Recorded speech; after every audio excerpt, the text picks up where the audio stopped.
Oke, teman-teman, Bapak Ibu semua, kembali lagi kita akan membahas IPO kedua, ya, yaitu saham JECX. Nah, kita akan sedikit membahas ini perusahaan apa sih JECX ini. JECX ini adalah perusahaan sebenarnya pertama dia klinik mata ya. Klinik mata di tahun 1984 sudah lama ya. Nah, pada tahun 1993 dia berkembang menjadi rumah sakit spesialis mata. Ya, jadi ini perusahaan saham ini bergerak di bidang rumah sakit terkhusus untuk spesialis mata ya. Dan ini ya alamatnya di Menteng Jakarta Pusat ya untuk saham JECX ini. Oke, kita lanjut untuk selanjutnya. Untuk jumlah saham yang ditawarkan jadi sekitar 487 juta saham, itu 15% free float ya, tidak terlalu besar ya free floatnya ya. Harga penawarannya 1.200 sampai 1.400. Nah, harga ini apakah mahal atau murah? Nanti kita akan cek valuasinya. Nah, dana yang diperoleh sekitar 585 M sampai 683 M.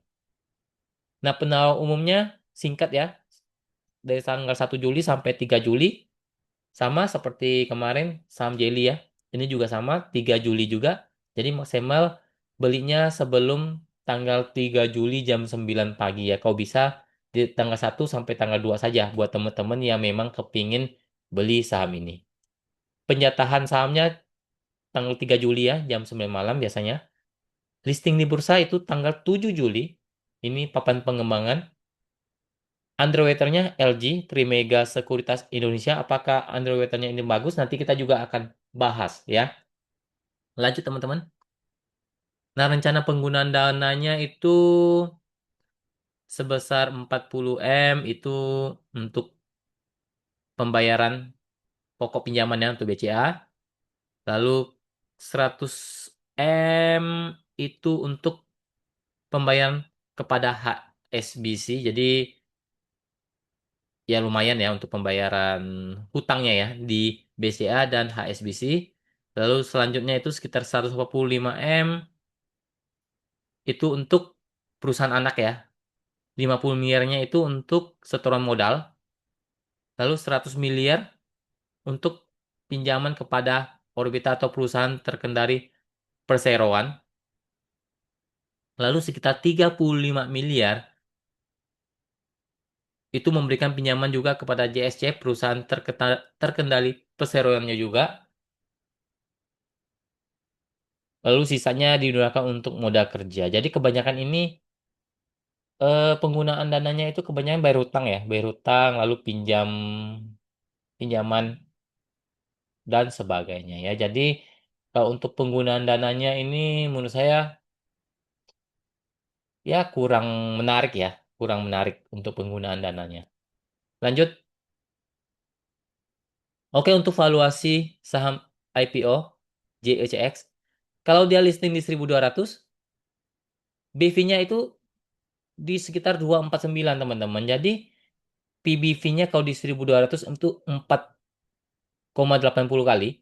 Kalau 1.400 5 kali. Jadi kalau secara valuasinya dibilang mahal tidak, dibilang murah juga tidak ya. Jadi ini antara persimpangan mahal dan murah untuk PBV-nya. Per-nya ini mahal ya.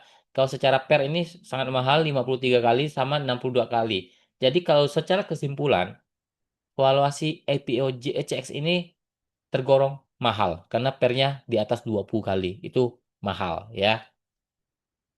Lanjut untuk sekuritasnya atau underweight-nya LG dari 2023 itu sampai 2025 saham yang di count-nya itu tidak pernah merah. Ya, rata-rata itu naik ya, minimal hijau dan kebanyakan arah juga ya. 2025 itu CBDK, CDIA main itu arahnya lebih dari 3 kali sampai 4 kali bahkan CDIA 11 kali ya.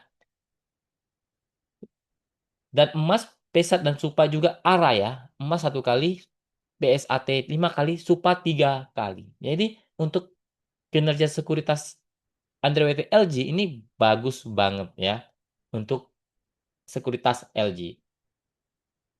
Kesimpulannya, kita nggak usah terlalu banyak basa-basi, kita langsung saja kesimpulannya untuk saham JECX, pendapatan dari tahun 2023 sampai 2025 cenderung mengalami peningkatan tapi tidak signifikan. Jadi teman-teman bisa baca saja laporan keuangannya di prospektusnya ya.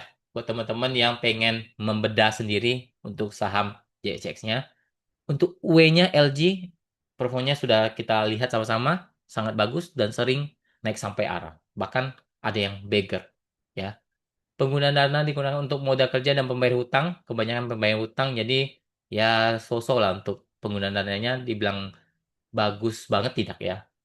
Valuasi tergolong mahal, perusahaan bergerak di bidang rumah sakit spesialis mata, ya. Kesimpulannya, saya masuk IPO JCX karena saham rumah sakit cukup menarik, walaupun valuasi lumayan mahal, tapi kita lihat dari underwaternya LG itu bagus banget, dan targetnya usaha muluk-muluk lah, arah di hari pertama saja, nggak usah terlalu muluk-muluk. Kalau bisa dikasih lebih bagus. Kalau misalnya hari pertama tidak langsung lock arah, boleh jualan teman-teman. Jadi kalau misalnya hari pertama listing langsung naik sampai arah, teman-teman masih boleh hold. Tapi kalau listing di hari pertama dia tidak sampai lock arah, teman-teman boleh jualan. Ya, seperti itu untuk JCX. Jadi semoga minimal ya di listing pertama di hijau lah. Ya, tapi target saya semoga dia langsung lock arah di hari pertama. Kalau hari kedua bisa lock arah itu bonus lah teman-teman. Jadi kalau bisa sampai bugger itu teman-teman buat saja trailing stopnya. Oke, untuk kesimpulan JHCX nanti kita akan buatkan lagi saham IPO selanjutnya. Terima kasih teman-teman. Salam cuan.